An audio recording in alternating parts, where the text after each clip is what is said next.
días, mis amados hermanos y amigos.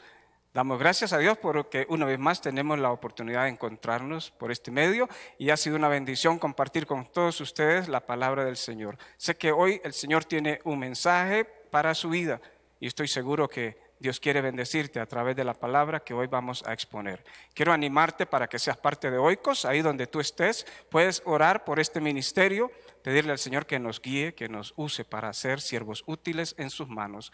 También puedes hacerlo ofrendando o dando algún tipo de donación a nuestro ministerio a través del SIMPE móvil, el número que aparece ahí al pie de tu pantalla, o también a través de la cuenta corriente en el Banco Nacional de Costa Rica. Puedes hacer tus depósitos de ofrendas, diezmos o cualquier otra donación a la cuenta que aparece ahí al pie de página. Así que prepárate para escuchar el mensaje del Señor y alégrate en este día junto con nosotros. Vamos a leer el primer libro de Samuel, capítulo 22, versículos del 1 al 5. Si lo tiene ahí en su Biblia, sígame en la lectura. Primero de Samuel 22, del 1 al 5. Dice así la palabra del Señor. Yéndose luego David de allí, huyó a la cueva de Adulán. Y cuando sus hermanos y toda la casa de su padre lo supieron, vinieron allí a él. Y se juntaron con él todos los afligidos y todo el que estaba endeudado y todos los que se hallaban en amargura de espíritu. Y fue hecho jefe de ellos. Y tuvo consigo como 400 hombres. Y se fue David de allí a Mizpa de Moab. Y dijo al rey de Moab: yo te ruego que mi padre y mi madre estén con vosotros, hasta que sepa lo que Dios hará de mí. Los trajo pues a la presencia del rey de Moab, y habitaron con él todo el tiempo que David estuvo en el lugar fuerte. Pero el profeta Gad dijo a David: no te estés en este lugar fuerte, anda y vete a tierra de Judá. Y David se fue y vino al bosque de Jared. Que el Señor bendiga su palabra. Seguramente usted ha leído este pasaje alguna vez. Y estoy seguro que ustedes conocen la historia de David, quizás mejor que yo. Pero vamos a hacer un repaso de quién era David y a dónde está en este momento. Todos ustedes recuerden las lecciones de niños cuando nos daban en escuela dominical la historia de David. Cómo David era un pastorcito de ovejas, el hijo menor de una familia con hermanos grandes y fuertes. Y su tarea de cuidar ovejas allá en los potreros de aquellos días era quizás la tarea que le dejaban al hijo menor. Ya Israel tenía un rey. Su primer rey se llamó Saúl. Era un hombre inmenso. Daba temor verle a él, era sumamente grande. Pero Saúl, en su ejercicio del reinado, desobedeció a Dios y Dios lo rechazó. Y Saúl empezó a sufrir insomnio y a tener pesadillas. Y empezó a atormentarse en su mente y le agarraban cosas raras en su casa. De pronto empezaba con momentos de ira y de enojo, y el que se le atravesaba se lo llevaba. Se ponía bravo, iracundo, perdía el control. Y entonces un día le dijeron sus soldados amigos: rey, usted necesita musicoterapia. Usted necesita algo que lo tranquilice. Nos tranquiliza la música. A mí, la música o me pone muy activo o me tranquiliza. ¿Verdad? A veces uno empieza a escuchar algo y de pronto está moviendo el pie y depende de cuánto ritmo hay adentro, se mueve, ¿verdad? Igual escuchamos música de esa cortavenas y de pronto uno está llorando porque hay algo especial. Dios hizo la música. Dios creó todas las cosas, incluyendo la música. El diablo vino para estorpecer las cosas lindas que Dios hizo, pero Dios creó. Por eso nos gozamos tanto cuando estamos cantando siendo guiados por nuestros hermanos. Sentimos esa presencia de Dios porque es música de Dios. Y quita el tormento y quita las presiones, que uno viene a la casa de Dios a veces con presiones y podemos cerrar los ojos y concentrarnos en esas palabras que estamos cantando y podemos sentir la paz de Dios en el corazón. Y entonces el rey Saúl vivía acongojado, turbado, iracundo, Y sus amigos le dijeron, ocupamos a alguien que toque cuando usted está en esos arranques de ira para que se tranquilice. Y alguien dijo por ahí, yo conozco a un muchacho, es valiente, sabe hablar, es un hombre diestro en la música y él nos puede ayudar. Y ese era un jovencito que se llamaba David. Y entonces el rey dijo, tráiganlo. Y David vino al palacio como un músico para tocar. Cuando él miraba al rey en esos arranques, sacaba inmediatamente su instrumento musical y empezaba a tocar. Y el rey se relajaba. Así llegó David al palacio por primera vez. Ya había sido ungido cuando Saúl había dado la espalda a Dios. Un profeta había ido a la casa de David, de su padre Isaí, y había preguntado, ¿dónde están tus hijos? Porque necesito ungir a uno de ellos. No vamos a comer hasta que verlos a todos. Y pasaron todos sus hermanos. Y el profeta decía, este grandulón, este debe ser el nuevo rey. No, el Señor le dijo, no mires las apariencias. Yo no miro eso. Yo miro lo que está en el corazón. Y pasaron todos los hermanos de David y ninguno fue ungido hasta que llegó David y fue ungido como rey, siendo un jovencito. David llegó al palacio no para decir yo seré el nuevo rey, sino llegó para servir al rey con su música. Y ahí el rey conoció a David. Digamos que no le puso mucha atención, simplemente lo miró como una persona que llegaba a ayudarle. No lo observó tan a fondo, porque David después regresa a su casa. Y cuando David un día viene a dejar almuerzo a sus hermanos que estaban en guerra contra los filisteos, David oyó un gigante que estaba hablando paja, insultando a los hijos de Israel todos los días. ¿Cuántos días ese gigante atormentó al pueblo israelita diciéndole cobardes? Peleen conmigo. ¿Para qué vamos a pelear todos? Con solo uno que pelee conmigo y arreglamos esto. Y 40 días insultando a aquellos hombres, incluidos los hermanos de David, que eran grandotes, y todos temblaban de miedo.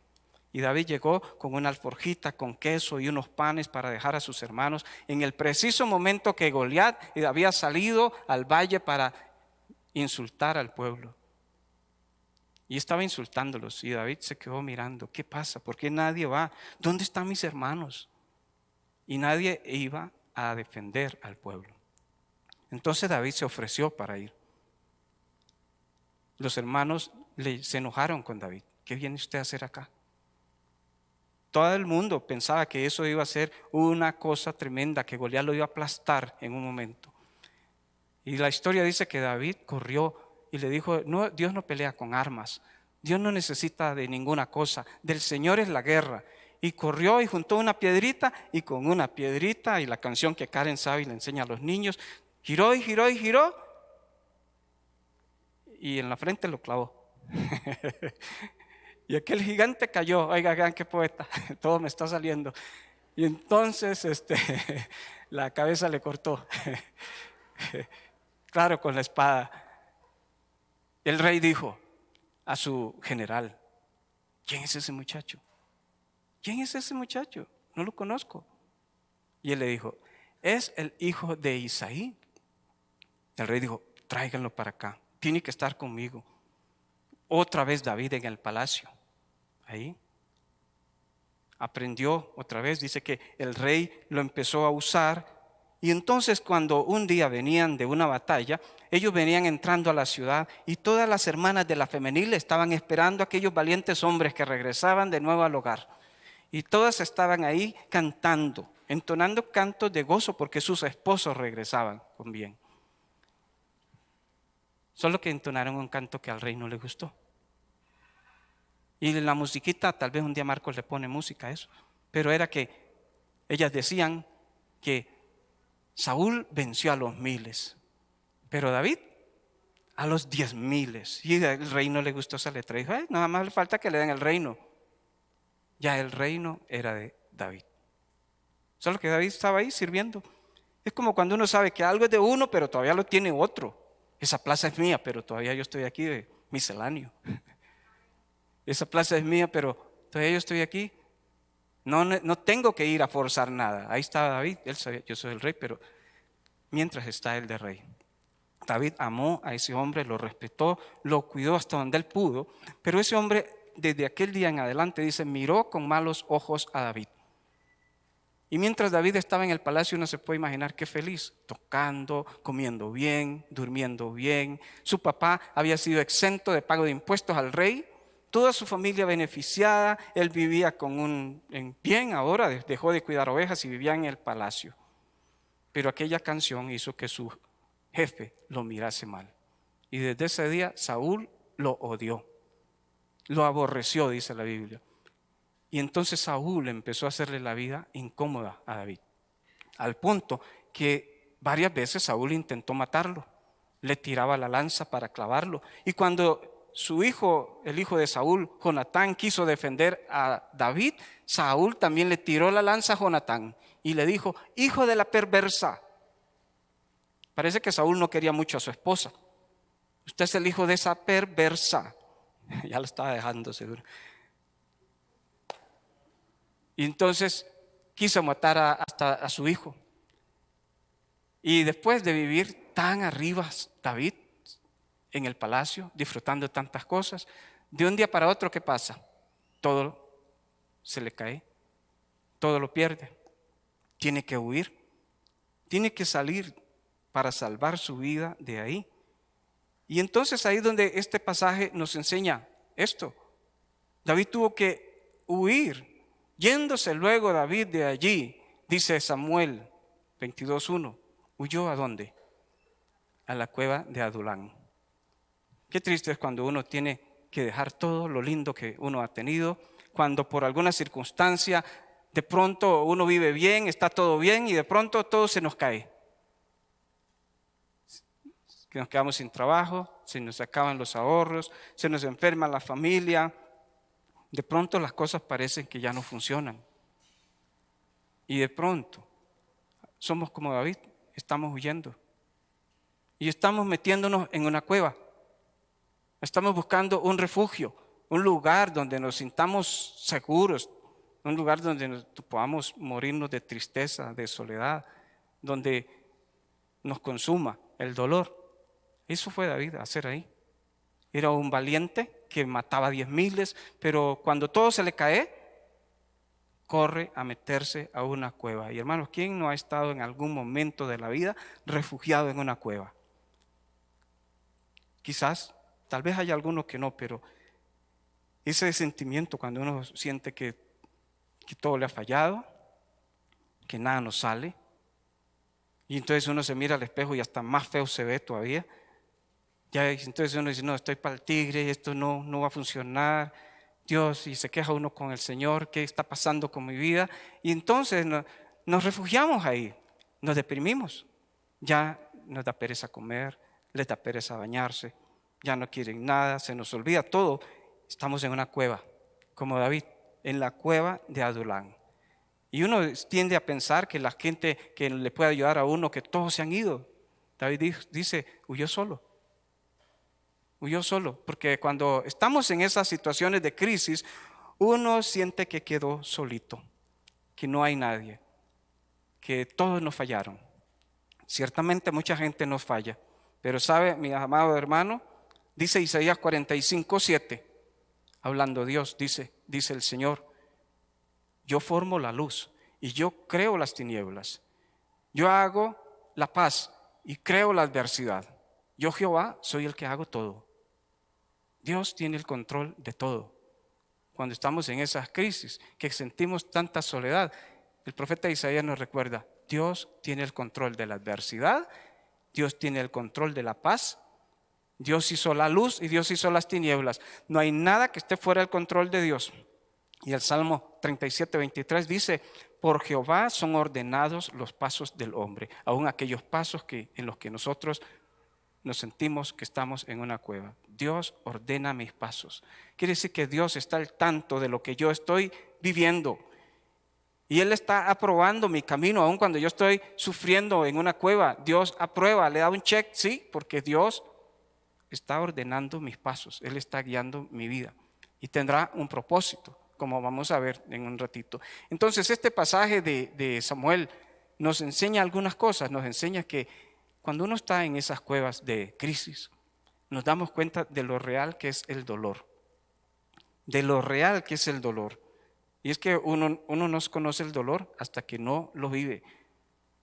Cuando alguien muere en una familia, uno puede llegar y decirle a los dolientes, ay, lo siento mucho, esto y aquí, allá, pero de verdad, hermanos, aunque uno se aflija, uno no va a saber lo que es eso hasta que no se nos muera un hijo, hasta que no se nos muera nuestro cónyuge. Y yo no quiero saber eso. Yo no quiero, prefiero que la macha me vaya a despedir ahí al cementerio y que José y Anita vayan y me dejen ahí, porque qué duro sería tener que ir yo a dejar a uno de ellos. Algunos de ustedes han vivido esa experiencia ya y han tenido que pasar por eso, de despedir a una persona que amamos mucho. Y entonces ese dolor, solo el que lo vive lo puede descifrar. Y cuando uno está en esas cuevas, uno empieza a conocer lo que es el dolor.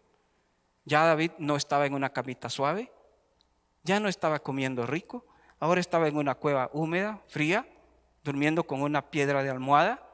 Todas sus comodidades se esfumaron.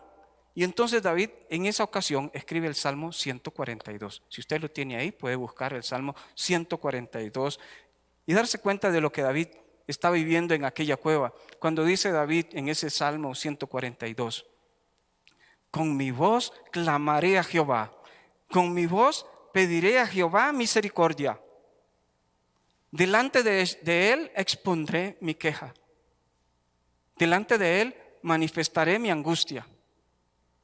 Cuando mi espíritu se angustiaba dentro de mí, tú conociste mi senda, Señor.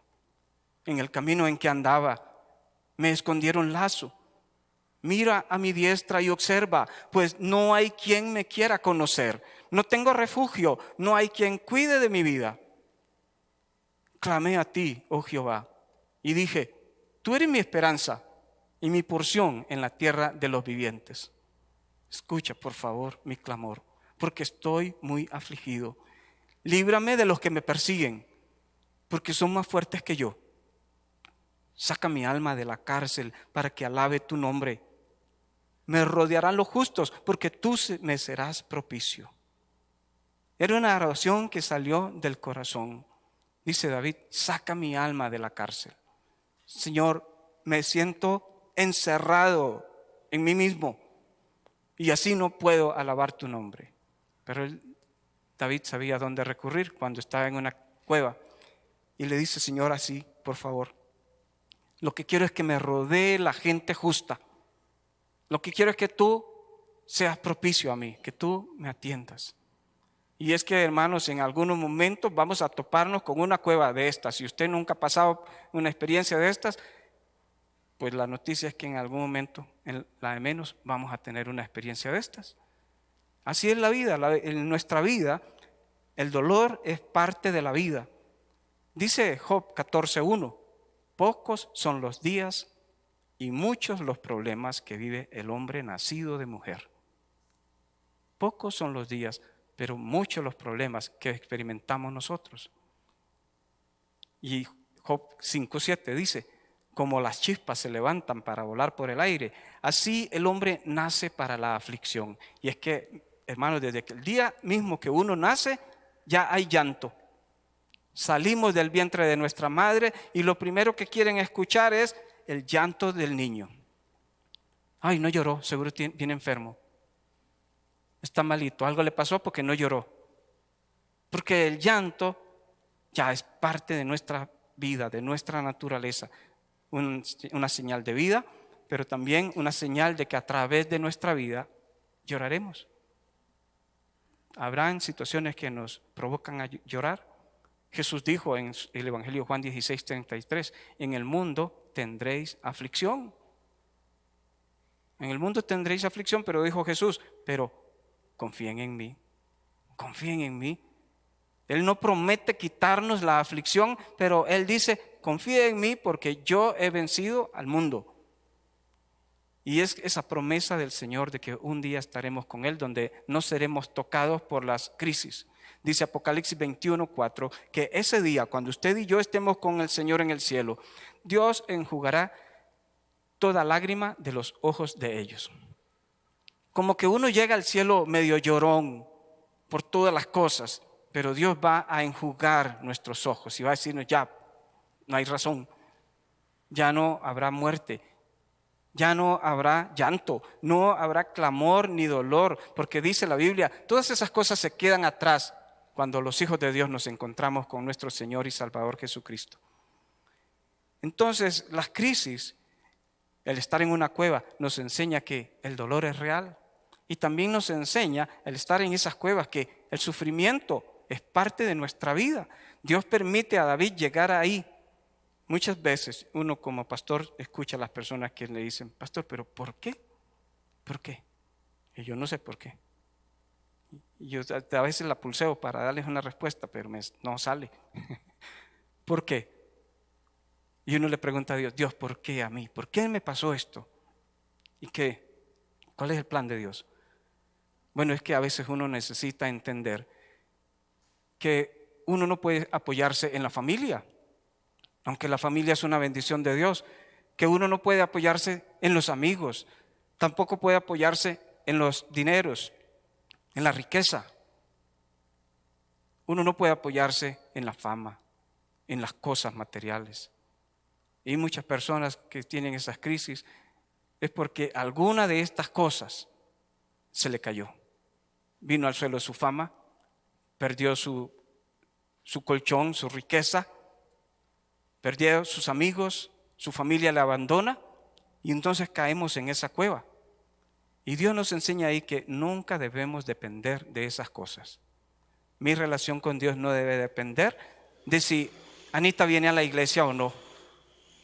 Ahora, para que la macha se sienta mal conmigo, no vuelva a la iglesia en un mes. La voy a castigar. No, mi relación con Dios no depende de ella. Yo sé que Selenia ama tanto la iglesia como yo y cada domingo queremos estar aquí, pero si algún domingo yo le digo, macha, ya yo no voy a ir, y ella me dice, bueno, hasta luego, me voy. Porque no podemos fundamentar nuestra fe en que los que vienen conmigo, en mis amigos, mi familia, mi trabajo, mis recursos. Dios necesitaba enseñarle a David que nuestra fe no puede estar sustentada en ninguna cosa más que en Él, más que en el Señor. Todas las otras cosas que Dios nos da, familia, amigos, recursos, son bendiciones para servirle, no para afianzarnos en ellas. Y entonces David necesitaba aprender. No era que Dios lo estaba castigando, pero Dios a veces necesita desarrollar nuestro carácter, nuestra personalidad.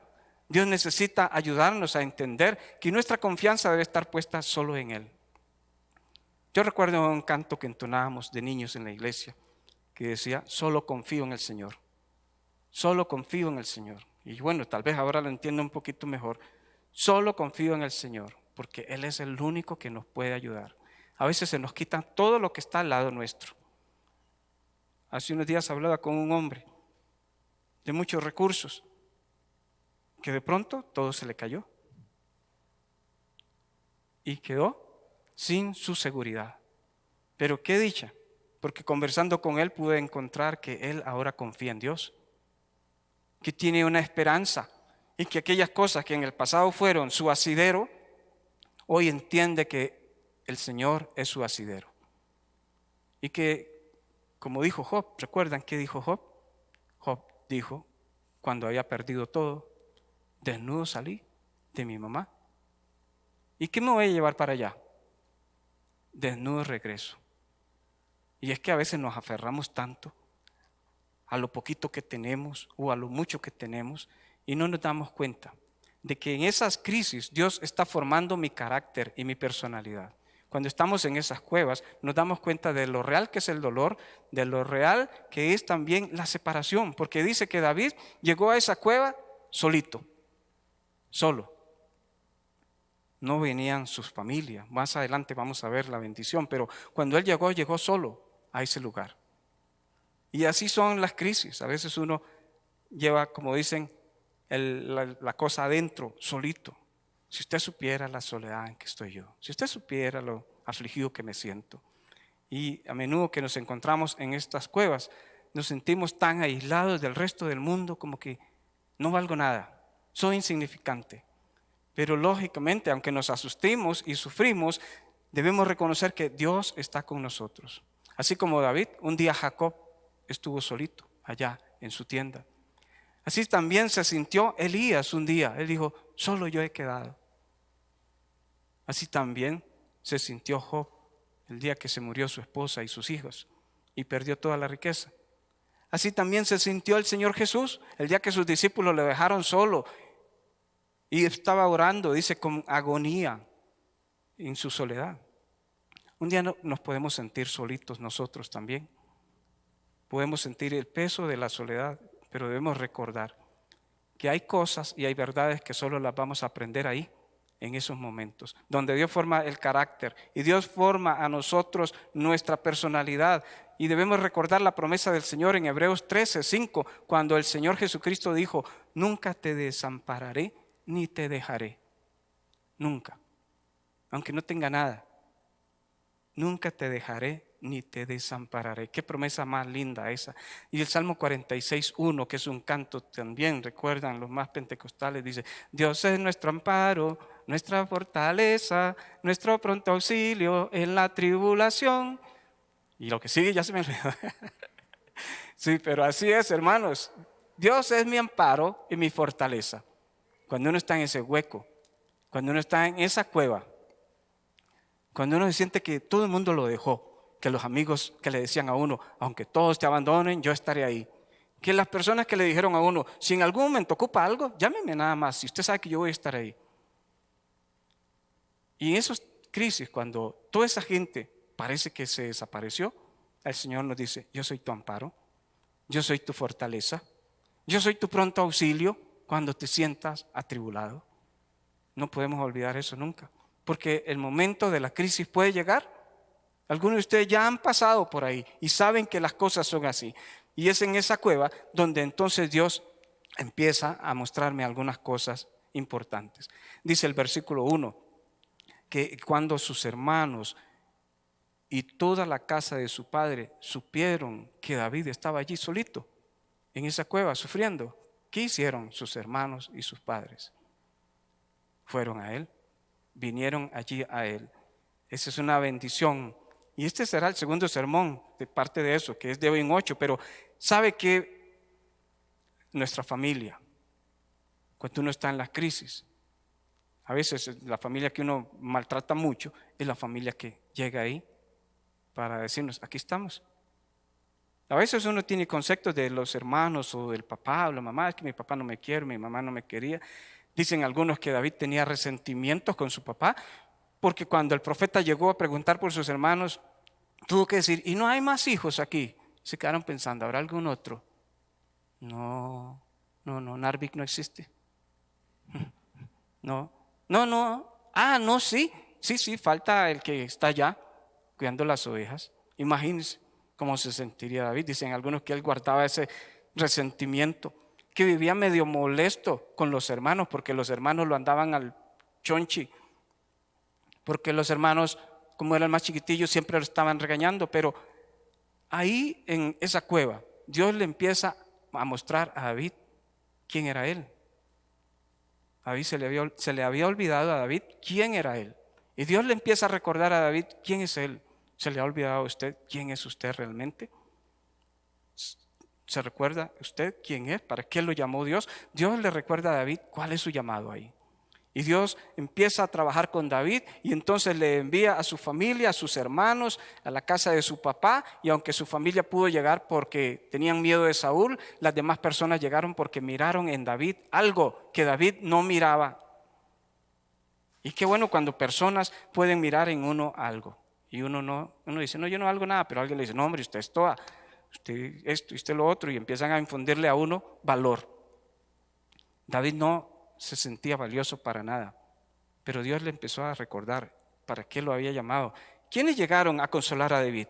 Dice el versículo 2. Vean usted qué tipo de gente llegó a animar a David, los que uno menos se imagina. Los afligidos. Todos los afligidos. Es como cuando uno va a una cita médica al hospital y se sienta ahí en una banquilla y ahí están todos los que están hablando de enfermedades y muerte. Mi tío se murió de eso. Y era que mi vecina también. Y uno tratando de encontrar algún consuelo, todo asustado y esa gente hablando toda esa paja. ¿Quiénes llegaron a consolar a David? Los afligidos, los endeudados. David no tenía ni una moneda en su bolsillo, pero todos los endeudados se le acercaron. ¿Quiénes más? Dice el versículo 2. Los que tenían amargura de espíritu. Yo estoy para que me aconsejen, no venga a mí a pedirme consejo en este momento. Estoy para que me ayuden, no se me acerque. Era quizás el pensamiento de David. Pero las personas a veces miran en nosotros algo que a uno se le olvida, que Dios nos ha dado y que somos y que tenemos. El llamado de Dios se nos olvida porque estamos tan sumidos en un problema, tan metidos en una cueva que se nos olvida quiénes somos. Y entonces nos volvemos como David y se nos acercan afligidos, no quiero verlos, endeudados menos, amargados tampoco, toda esa gente. ¿Y qué llegaron ahí? Llegaron porque Dios estaba usando a esas personas para recordarle a David su llamado. Dios lo había llamado para ser líder. Dios lo había llamado para ser rey. Dios lo había llamado para ser gobernador. Él ahora sentía que no servía para nada. Dios, ¿para qué lo llamó a usted? Dios no lo llamó para estar sentado, para simplemente ser uno más de un grupo. Dios nos ha llamado a nosotros para servirle, para ir a Sardinal, para ir a Guapiles, para ir a Siquirres, para ir a Zixaola, para ir a Europa, a Asia, donde Dios tenga trabajo para nosotros. Para eso nos ha llamado Dios. Dios no nos ha llamado solo para estar aquí. Y a uno se le olvida, ¿para qué nos llama Dios? El Señor le dijo a sus discípulos en Mateo 28:19, por tanto, id, no les dijo, por tanto, quédense sentados, por tanto, id por todo el mundo. Y bueno, hermanos, se acercó esa gente. Y entonces dice el versículo 2, qué curioso. David no quería nada, pero dice el versículo 2, fue hecho jefe de ellos. Lo nombraron jefe, aquel montón de gente inútil que se acercó a él, lo nombró jefe de ellos. Gracias a Dios porque hay personas alrededor nuestro que pueden mirar en nosotros valor cuando uno no mira nada. Que pueden mirar en nosotros habilidades, capacidades cuando uno no mira nada. Y cuando hablo de eso, recuerdo a mi mamá tantas veces diciéndome, Adolfito, usted puede. Y yo no le creía nada. Adolfito, vaya, diga, pida trabajo, ya ustedes saben esa historia. Vaya, hable, usted puede. Y yo no miraba nada en mí. Vergüenza era lo que me daba a salir. Gracias a Dios por la gente que mira en uno cosas. Y alguien le ha dicho a usted, usted tiene mucho talento, usted tiene muchas habilidades, usted es una gran persona, usted tiene esto y lo otro. Y uno dentro, ay no, ¿vieres que no? Yo no sirvo para nada, yo no puedo.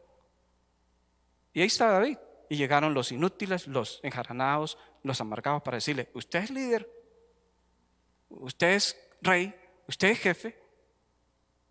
Dios está usando personas para recordarnos quiénes somos. ¿Quiénes somos? ¿Quién es usted? ¿Para qué le llamó Dios? Esta mañana quizás el Señor le está recordando quién es usted. Quizás está en una cueva pensando, yo no soy nada, pero Dios hoy le está recordando quién es usted, para qué le llamó. Y Dios le está recordando que ese carácter suyo tiene que, de alguna manera, sacarlo a relucir. David tenía carácter. Cuando uno estudia la vida de David, se da cuenta que era un hombre con un carácter tremendo, pero aquí lo vemos completamente hundido. Y David escribe también el Salmo 57, cuando ve ese montón de gente que se le arrima ahí a él, escribe el Salmo 57 y en el versículo 4 él dice, mi vida está entre leones, estoy echado entre hijos de hombres que vomitan llamas. Estaba hablando de sus enemigos que había alrededor. Y ustedes vienen a mí y mi vida está entre leones, vienen a mí, pero yo estoy echado entre hijos de hombres que vomitan llamas. Sus dientes son lanzas y saetas y su lengua espada aguda. Váyanse, no quiero estar con ustedes, no me hagan jefe de nada. A veces actuamos así, ¿no? Yo no puedo. Yo estoy tan mal, estoy tan complicado. No, mi vida es tan difícil que yo no puedo. Pero esa gente se queda ahí para decirle, usted es nuestro jefe.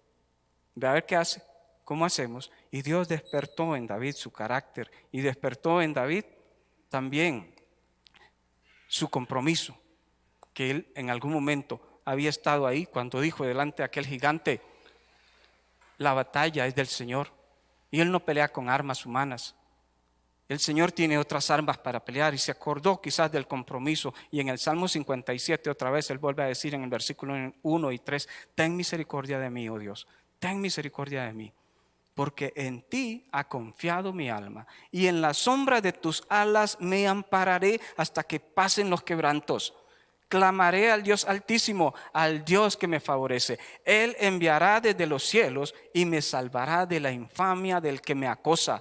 Dios enviará su misericordia y su verdad. Qué firme ahora David, pensando en lo que Dios podía hacer por él. Yo no me voy a quedar aquí. Yo comprometí mi vida con el Señor. Y sé que aunque el dolor es real, la aflicción, la soledad, la tristeza, yo sé que Dios está trabajando con mi personalidad y Dios está trabajando con mi carácter, porque un día yo prometí al Señor serle un siervo fiel. Usted ha prometido eso. Un día usted dijo al Señor: Señor, yo te serviré. Yo quiero ser tu siervo fiel.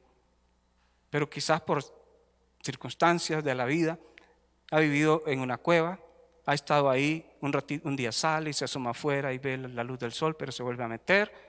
Otro día sale y ve y quisiera salir, pero se vuelve a meter. El Señor le recuerda esta mañana: ¿quién es usted? No tiene por qué estar ahí.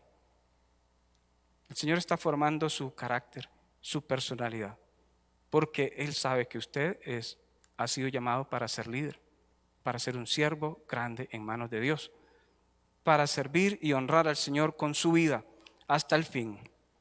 Dejamos ahí a David en ese hueco hoy, pensando que Dios está formando su carácter y Dios está usando estos elementos para que él salga a hacer lo que Dios le llamó a hacer.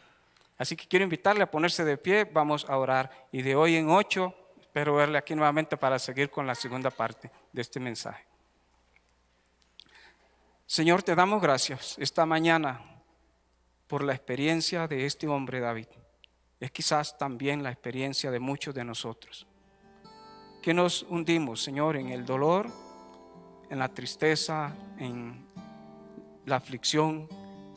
Nos consumen esas cosas, Señor, y no nos permiten realmente mirar lo que somos, lo valioso que somos en tus manos. Ayúdanos, Señor. Permite que las personas que nos rodean, que ven en nosotros algo de valor, nos ayuden a salir de estas circunstancias. Que sus palabras nos motiven a dar un paso adelante para servirte, para honrarte, para ser valientes otra vez, para poder tomar el arpa y volver a cantar, para poder volver a salir y hacer que otros entonen nuevamente aquel canto. Estamos ganando 10,000. No estamos sumidos en el fracaso.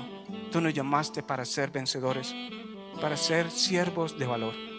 Y Señor, si hay alguna persona esta mañana que ha estado experimentando la soledad de la cueva, ha estado experimentando la tristeza y la aflicción, se ha sentido solo, esta mañana tu palabra nos recuerda que tú estás con nosotros como poderoso gigante, que tú no te rindes y que tú tienes planes para nuestras vidas. Y si hay alguien esta mañana que se ha sentido así, pues hable al Señor y diga al Señor: yo quiero acá hoy pedirte tu ayuda y rogarte, Señor, que me saques de esta situación, que me levantes nuevamente, que infundas en mí un nuevo ánimo, un nuevo espíritu para ser tu siervo fiel.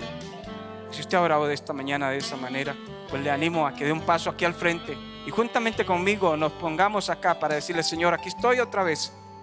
Estuve en la cueva o estoy en la cueva, pero quiero salir de ahí este día. Hay alguien que está orando de esa manera acá este día. ¿Está usted rogando al Señor? ¿Hay alguien que quiere venir aquí, pararse conmigo aquí abajo para decirle: Señor, aquí estoy, sáqueme de esta cueva, líbrame, Señor? Bendito sea el Señor. Hay alguien más quizás que necesita decirle: Señor, ayúdame a salir de esta oscuridad. Ayúdame, Señor, a ser un siervo fuerte delante de ti. Amén, gloria a Dios. Quizás hay alguien más que necesita esta mañana decirle: Señor, sácame de esta soledad. sácame de mi fracaso y levántame nuevamente delante de ti. Y mientras oramos, si hay alguien más, puede pasar acá. Padre bendito, santo y glorificado sea tu nombre, Señor. Esta mañana reconocemos tu grandeza y reconocemos el poder de tu palabra también transformadora. Tu voz hablando a nuestro corazón, inquietando nuestras vidas, ayudándonos a entender que necesitamos dar un paso y mirar más allá y poner toda nuestra esperanza en ti, Señor. Bendice esta mañana a mis hermanos que han pasado acá, pero bendice a aquellos que están ahí. Tú conoces el corazón de aquellos que ahí en el secreto de su corazón han clamado a ti para que tú también les levantes, Señor. Confiamos que tu promesa es fiel y que tú restaurarás la vida de tus hijos, de tu pueblo, y nos llevarás de gloria en gloria de hoy en adelante. Señor, bendice a nuestra hermana Cecilia, bendice a Iván, bendice a José, que están acá al frente, Señor, y bendice a cada uno de mis hermanos ahí donde están. En tus manos les encomendamos a ellos y en tus manos nos encomendamos nosotros también. Gracias, Padre, te damos en el nombre de Jesucristo. Amén y amén. El Señor les bendiga, mis amados hermanos. Nos vemos nuevamente el próximo domingo. Bendiciones.